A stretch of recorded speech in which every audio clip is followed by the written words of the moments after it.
everybody, this is Alchemist 2, and I'm back again with another book review. I just recently read I, Saul, which is written by Jerry B. Jenkins and James S. McDonald. And you probably know Mr. Jenkins from the Left Behind series with Tim LaHaye. Tim LaHaye was always the forefront writer in that series, and it's one of my favorites still to this day. And he has another one. He's got quite a few. Doesn't say in the leaflet. Jerry has written other books based on apostles' lives. And this one has a sequel as well called I, Paul. And I'm going to go ahead and read the back of the leaflet, the dust jacket, because it's a lot better than what I could possibly discuss or elaborate on.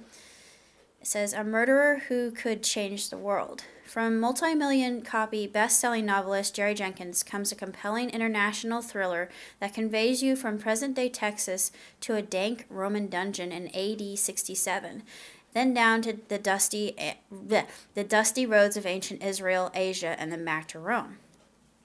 A young seminary professor, Augustine Knox, is drawn into a deadly race to save priceless parchments from antiquity thieves and discovers a 2,000-year-old connection with another who faced death for the sake of the truth.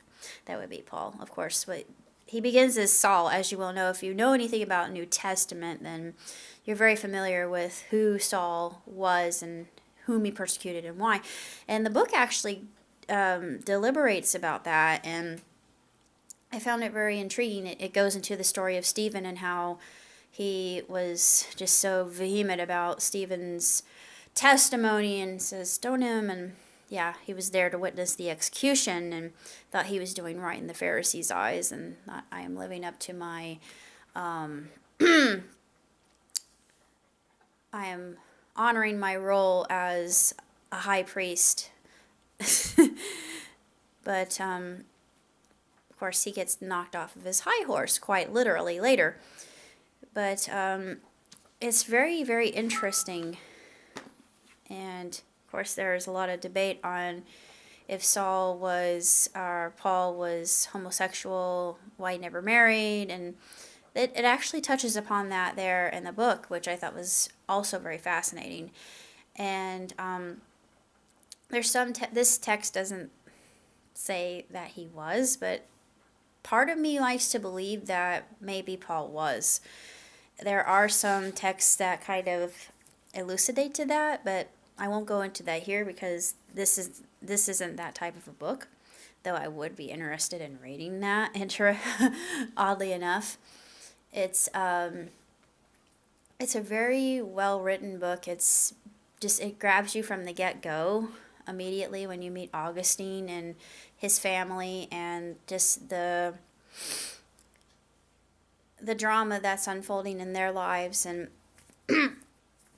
just the fact that he has kind of a distant relationship with his father, and reconciliation happens, of course.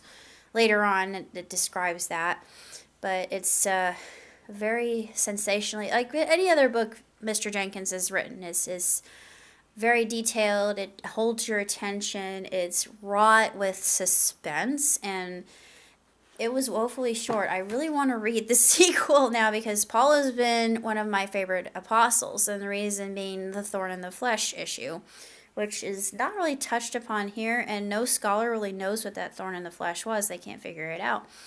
But I don't know if it was an intestinal issue or what kind of problem Paul actually faced, but I love the fact that it really makes you feel what he felt when he's full of pride and feeling zealous and Zionistic for what he's done for the people, and just by killing off all these foolish Jesus believers, these Jesus freaks that heaven only knows, he shouldn't have been a problem after he was crucified. Well, no, that didn't happen, as we're aware of that in history. No other person has changed the face of the nation more, or the face of the world more than Jesus has.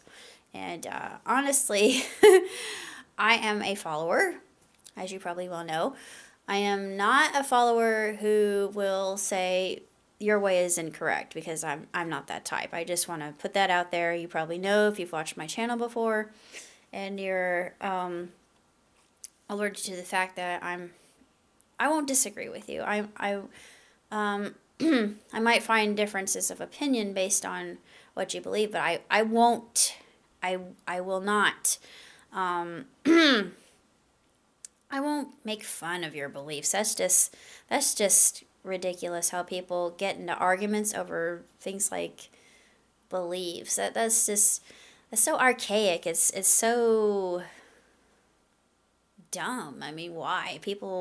We're all human beings. We're all created by the same intelligent mind. So, and I know people will be people. It's free will, that whole argument. But Paul was that type. He believed he was doing what he thought was right at the time, and of course his whole world is shifted. It's turned upside down, quite literally, later on with his encounter. And it's just, it's very stirring. It's emotional, and it's one of the best things that I've ever read in a good long while. And if you like Christian fiction, and this is historical fiction, if you like history like me, you'll absolutely eat it up. And I've got to read I, Paul, if I can ever find it. I hope I can find it at half price, because I'm sure they have other Jenkins books there. I know they had a lot of Kingsbury, and they have a whole section just devoted, pardon the pun, to Christian, just Christian books in general. And I like to look at all the books, especially metaphysical books, just because it's so attractive to me. I love metaphysics, but I love the supernatural. What can I say? It's this is just a tremendous book about the parchments that Paul was keeping at the time, and why they were so important. And it kind of makes you wonder if indeed anything has been, I don't know if anything has been found. We're aware of the Dead Sea Scrolls. We're aware of the Essenes and what the Essenes taught, and I would really love to know more about the Essenes. I think they're finding more in Qumran, that there's still so much that we don't know, that they're speculating. All the scholars, the seminary, the missionaries, the seminary teachers, the rabbis, they speculate. They don't really know. It's just like people in physics. I respect this. I really do. I love it all, and I don't see why the two can't just they should get along like they did back in the Middle Ages. That's the way it should be. I'm sorry. That's just how I feel. But that's why I'm alchemist too. That's my name. I believe this wholeheartedly. It's the matrix of my soul. It's who I am. But anyway, it's a sensational book. If you like Christian fiction, pick it up. If you are a fan of Mr. Jenkins' work, then most assuredly pick it up. It is indubitably, that's not an easy word to say sometimes, probably one of the best Christian books I've read in a good long while, because I haven't really read a lot of Christian fiction. I do from time to time if I become intrigued by the title. This one it was, like I said, Paul's one of my favorite apostles, and the reason being is because he dealt with an issue that nobody knows what it was, but I'm sure if he had mentioned it in the good book, it was extremely painful for him. And it didn't break him down. It made him more determined, more persistent, more obdurate, and he burned with zeal.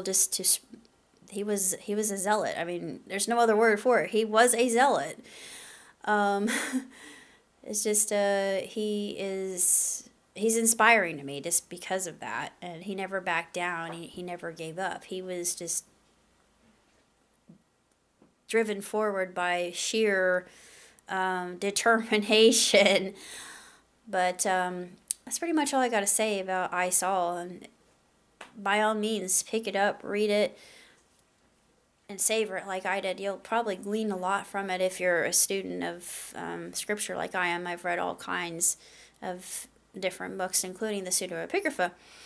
But that's all I got to say. So, actually, one more. My update is I got to move. I'm going to be moving on my final. The absolute is the November. Yeah, sure. English, please.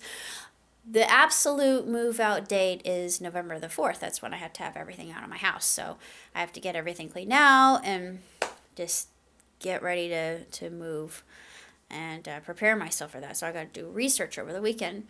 So that's all I got to say. Until next time, live long and prosper. Ciao, Titi.